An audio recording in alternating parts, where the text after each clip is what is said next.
Hello children, welcome to our English class. I hope you remember we were doing a poem, a photograph by Shirley Tolson. And the theme, remember, the theme was loss and separation, which is an inevitable reality of this life. Yes, that is the theme of this poem. Now in the previous class we had seen that Shirley Tolson looks at a photograph of her mother and her mother's cousins when they were on a sea holiday. That is, they had gone to a beach. She also compares man and nature, and she says, man is short-lived on this planet, whereas nature never dies. And very little changes come about in nature, whereas human beings are temporary, they are not permanent on this earth, and they keep on changing as they grow older and older.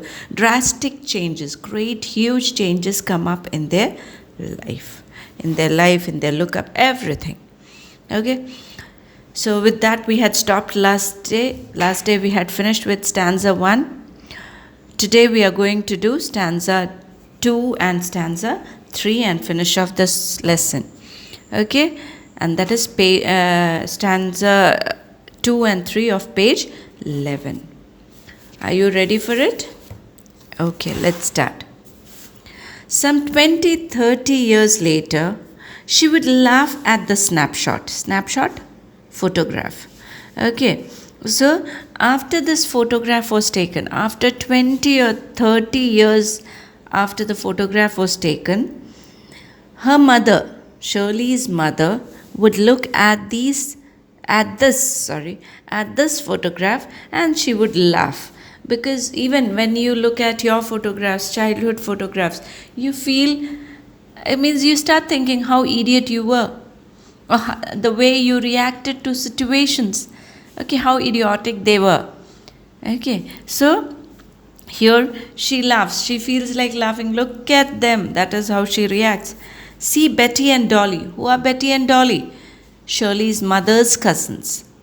Okay, so Shirley's mother would look at the snapshot. She would laugh and say, what would she say? See Betty and Dolly, she would say. And look how they dressed us for the beach. See, in India, we do not have a special costume. It's there, that special costume, swimming dress and all those, we call them. But in India, we do not go out in them to the beaches. Beaches, we go in our casuals or not formal, casual dresses. Okay, we do not wear that beach dress or that swimming costume or something and then go to the beach. No, it's not like that. For us, casuals are preferred for the beach. So here she is saying, her mother says, look at Betty and Dolly, who are her mother's cousins. And she says, look how they dressed us for the beach. They may be the elders. Okay, these children were small. Remember, Shirley's mother was just 12. And Betty and Dolly might be younger to her because she was the eldest one. Okay, so you can just imagine, it's a common sense that these children were dressed up by someone. Okay, so that's why she is saying, look how they dressed us for the beach. The sea holiday was her past. Whose past? Who is her here? Yes, mother. So, the sea holiday was her mother's past. It won't return. It's something that's over. It will never return back. So the sea holiday was her mother's past and mine is her laughter. Mine is her laughter. For me, the loss or the past. Okay, my past is my mother's smile and laughter that had come on her face when she had seen this snapshot. What does that tell you? Her mother, she can never ever see her mother anymore laughing. That is, her mother is no more. She is dead. Okay, so that is the reason why she cannot see her mother laughing or smiling anymore.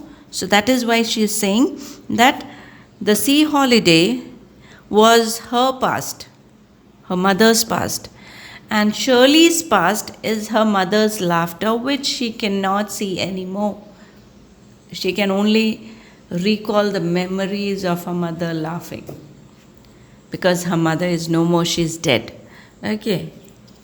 Both vary with the labored ease of loss. Both vary means both are depressed. Vary means depressed. Okay, both are depressed due to means both are depressed and they are tired of overcoming and tired of trying to overcome this sense of loss. Okay, with the labored ease of loss means they are tired of trying to overcome this loss, this sense of loss. Okay, they are trying their level best to forget and to overcome that feeling that we have lost something. But it's really difficult. Okay, when you lose someone or you lose your childhood days or something that is very precious to you. Okay, when you recall, you just have that sense that I have lost something really very precious, and that's something that you cannot overcome. So that particular concept has been talked about here. Both are very disappointed. Okay, both are very disappointed and they are tired of trying again and again to overcome this sense of loss. Mother, sense of loss of her childhood days, the days when she enjoyed with her cousin, and she herself, that is Shirley, she is tired of overcoming the loss of her mother who is no more. Okay. I hope the things are very clear to you. Any doubt? We'll clarify in the class. Now for the third stanza. Now she has been dead nearly as many years as the girl lived. How many years was the girl when she was living? 12 years, girl, not mother. Okay, when her mother was a girl, she was 12 years. Okay, so her mother has been dead nearly as many years as the girl lived. That is, girl was 12. So her mother died how many years back? 12 years back. Okay, so her mother has died nearly 12 years back. And of these circumstances, there is nothing to say at all. Okay, so even, all of us, I don't know how many of you like to talk about death. Okay, that scenario where you see a dead body lying before you. How many of you enjoy saying that? And it's something, when you try to express your feelings about the death of someone very near and dear to you, vocabulary lacks actually. Words. You don't get words to express your feelings, whether it is in your mother tongue or any other language. It's very difficult to express that loss or the death of someone very, very near and dear to you. So that's why here the poetess is saying that of this circumstance, which circumstance? This loss. Okay, this situation of loss, there is nothing to say at all. I don't have words to speak about them. It's something that can only be felt, cannot be expressed in words. Its silences.